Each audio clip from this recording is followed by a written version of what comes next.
ನೆನ್ನೆ ಆಗಿದ್ದು ಹಿಂಗೆ ಫ್ರೂಟ್ಸ್ ತೊಗೊಳಕ್ಕೆ ಅಂತ ಫುಟ್ಪಾತ್ ಹತ್ರ ಗಾಡಿ ನಿಲ್ಲಿಸಿ ಶಾಪ್ ಹತ್ರ ಹೋದೆ. ಸೇಮ್ ಟೈಮಿಗೆ ಪೊಲೀಸ್ ಒಬ್ರು ಬಂದು ಕೆಜಿ ದಾಳಿಂಬೆ ಎಷ್ಟಪ್ಪ ಅಂದರು. 150 ಇದೆ, 200 ಇದೆ, ಯಾವ್ದು ಬೇಕು ತಗೊಳ್ಳಿ ಸರ್ ಅಂತ ಅಂಗಡಿಯವನು ಹೇಳ್ದ. ಏನು ತಗೊಳ್ದೆ ಅವ್ರು ಯಾಕೋ ವಾಪಸ್ ಹೋದ್ರು. ಶಾಪ್ ಅವ್ನ ಫ್ರೆಂಡು, ಲೋ ಮಗ ಏನು ತಗೊಳ್ದೆ ಹೋಗ್ಬಿಟ್ರಲ್ಲೋ, ಯಾಕೆ ಯಾಕೆ ಅಂತ ಎರಡು ಸಲ ಕೇಳ್ದ. ಈ ಏರಿಯಾ ಪೊಲೀಸ್ ಅಲ್ಲ ಅನ್ಸುತ್ತೆ ಮಗ ಅಂತ ಅವರಿಬ್ಬರೇ ಮಾತಾಡ್ಕೊಂಡ್ರು. ಪರವಾಗಿಲ್ಲ, ಗ್ರೇಟ್ ಕಣೋ, ದುಡ್ಡು ಕೇಳಿಲ್ಲ, ಹಣ್ಣು ತಗೊಳ್ಳಿಲ್ಲ, ವಾಪಸ್ ಹೋದ್ರಲ್ಲ ಅಂತ ಅಂದಾಗ ನಾನು ಕೇಳಿದೆ, ಅಲ್ಲ ರೀ ಪೊಲೀಸ್ ಬಂದರೆ ದುಡ್ಡು ಕೊಟ್ಟು ಹಣ್ಣು ತಗೊಂಡಾಗಲ್ವಾ ಅಂತ. ಒಬ್ಬೊಬ್ಬರು ಕೊಡ್ತಾರೆ ಮೇಡಮ್, ಒಬ್ಬೊಬ್ಬರು ಹಾಗೆ ಹೋಗ್ತಾರೆ ಅಂದರು. ನೀವು ಕೇಳಲ್ವಾ ಹಾಗೆ ಹೋದವ್ರಿಗೆ ಅಂದಿದ್ದಕ್ಕೆ, ಫುಟ್ಪಾತ್ ಮೇಲೆ ಅಂಗಡಿ ಹಾಕಿರ್ತೀವಲ್ಲ ಎತ್ತು ಅಂತ ವ್ಯಾಪಾರ ಕೆಡಿಸ್ಬಿಡ್ತಾರೆ, ಅದಕ್ಕೆ ಯಾಕೆ ಬೇಕು ಅಂತ ಸುಮ್ಮನಾಗ್ತೀವಿ ಅಂದ.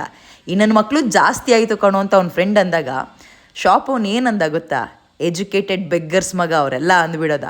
ನನಗೆ ನಿಜ ಸರ್ಪ್ರೈಸ್ ಅನ್ನಿಸ್ಬಿಡ್ತು. ಪೊಲೀಸರು ಕೆಲವ್ರು ಯೂನಿಫಾರ್ಮ್ ಹಾಕ್ಕೊಂಡು ಹಿಂಗೆ ಭಿಕ್ಷೆ ಬೇಡ್ತಾರಲ್ಲ ಅಂತ. ಎಜುಕೇಟೆಡ್ ಬೆಗ್ಗರ್ಸ್, ವಾವ್, ಏನು ಹೆಸರು ಕೊಟ್ರಿ ಅವರು, ಎಜುಕೇಟೆಡ್ ಬೆಗ್ಗರ್ಸ್ ಅಂತ.